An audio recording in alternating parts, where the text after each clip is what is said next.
یارو سلام و سرگردن به قرآن تا یعنی واقعا هیچی نه آدم به دیگه مفتی چه گنیوک بوده چیه بوده دیگه و گنیو تک موشک قسطی مگه چه پارچن یا لیوانی کرکشی و نمیته بده جان تکارم گیرم نگه داره 4-5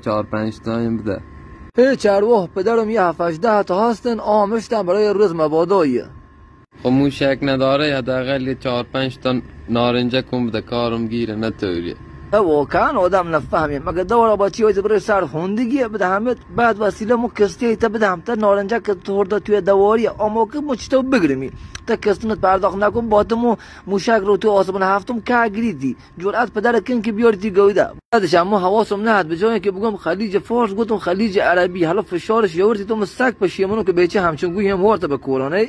چه مرگ انت تره توری گون ضافیه بره یورا مگه مخی دارم این شو گپیم جد دیگه صبح روی در یادم روی چند ندونم چیم گوته ور کم گوته بعد ما یه غلط اضافی کو پارسال همی ایران دی پایگاه اینو لسد ما تو عراق جان تا توری تو زمینی در تا هرچه سیمان ریچین کلت شر ریچین هیچ خیر کورت مس پوده چاه مرده که هیچ اصلا رچ نگری بیسا حقیقتی چند تا ما مشته برای روز مبادای یه 4-5